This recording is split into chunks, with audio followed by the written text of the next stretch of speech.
My name is Amy Maloli. I'm a certified hand therapist here at Muskegon Surgical Associates.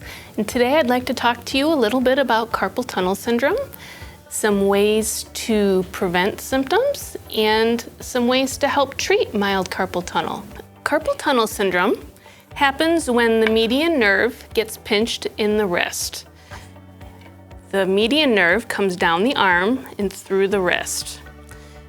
The median nerve controls sensation to our first 3 fingers. Carpal tunnel syndrome happens when we get swelling in that small space, and the swelling puts pressure on the nerve. This pressure can cause numbness and tingling in our first 3 fingers, can cause pain at nighttime, and can cause you to frequently drop things. There are some things you can do to help relieve the symptoms. The first thing you can do is wear a night splint. This is a splint that goes on your wrist.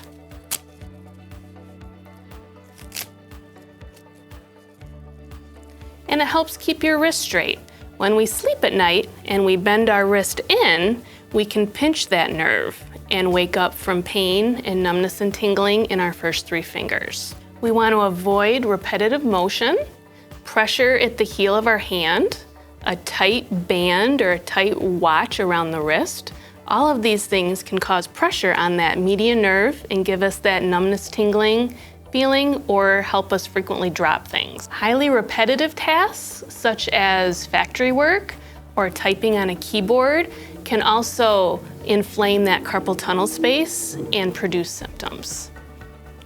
A few quick exercises that you could do to help alleviate symptoms are to move some of the tendons that pass through that carpal tunnel space. We call these tendon gliding exercises.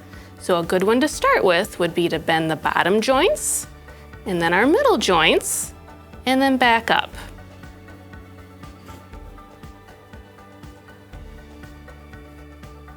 Another good one is to bend just the tips, like you're making a hook.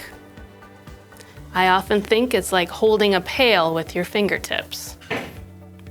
Touching each finger one at a time. And a prayer stretch.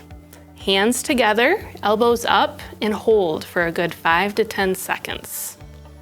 None of these should be painful. If they're painful, you want to back off a little bit and ease back in. A lot of individuals who get diagnosed with carpal tunnel syndrome spend a lot of time sitting at their computer. There are different things that we can do to help make that workspace a little safer and a little more ergonomically correct. One of the biggest things you want to do is keep your wrists straight. You don't want to type with your wrists bent up, and you don't want to bend down to type. So keeping those wrists in a neutral position, using a wrist pad, or even using an ergonomic keyboard that helps move your wrists in more of an inward position. Keeping your arms down at your side, and having a good sitting posture where your knees are at 90 degrees and your hips are also at 90 degrees.